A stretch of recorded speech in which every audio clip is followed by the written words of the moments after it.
I'm Christina, and today our debate will be centered around the topic of the death penalty.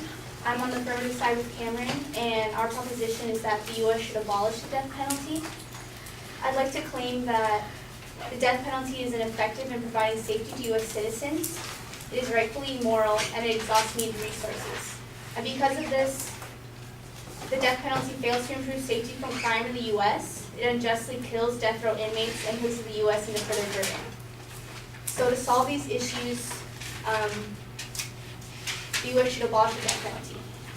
So why does the death penalty fail to improve safety? For one, the crime rate in the U.S. keeps increasing. In 2015, there were 15,696 murders, while there were only 14,164 in 2015. The number of rapes in 2014 were 202,891, and in 2015, 214,232. Then altogether, the violent crimes in 2014 were 1,186,185, and in 2015, 1,231,566.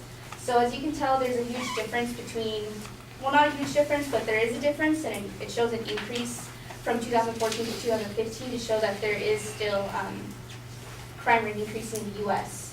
And I believe because of this, it's like this because criminals don't expect to be caught, and criminals don't weigh the differences between a possible execution or life in prison before they commit the crime.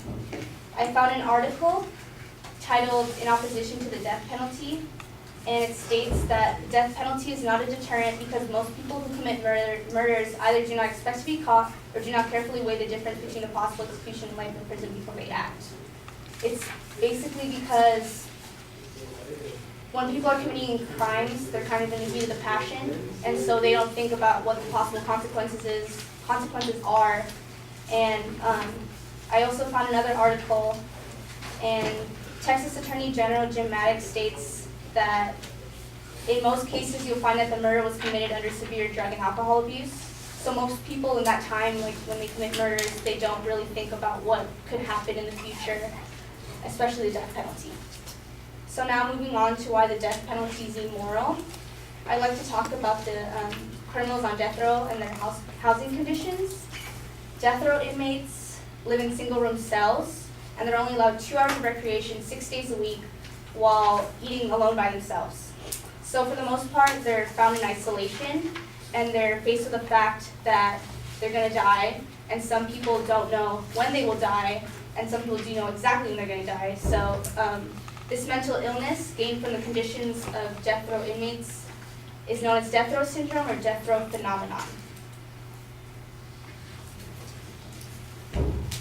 Death row inmates are also unjustly killed. Currently, death row inmates are executed by lethal injection, which is unethical and unconstitutional because the state or the government is determining someone's death.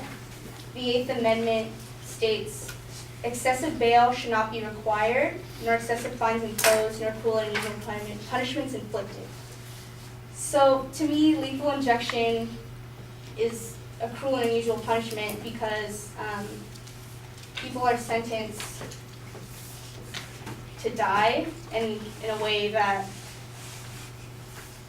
they have no choice over. And I found an article, and it states that all states and the federal government use lethal injection as their primary method of execution. States use a variety of protocols using 1, 2, or 3 drugs. 3-drug protocol used an anesthetic or sedative, typically followed by pancuronium, bromide to paralyze the inmate, and potassium chloride to stop the inmate's heart. The 1 or 2 drug protocols typically use a lethal dose of an anesthetic or sedative.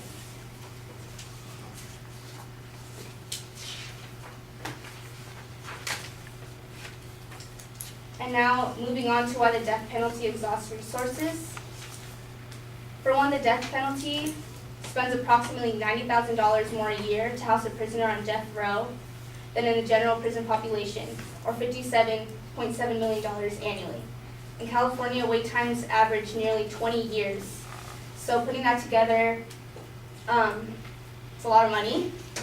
And the study counted death penalty case costs due to execution and found that the median death penalty case costs $1.26 million.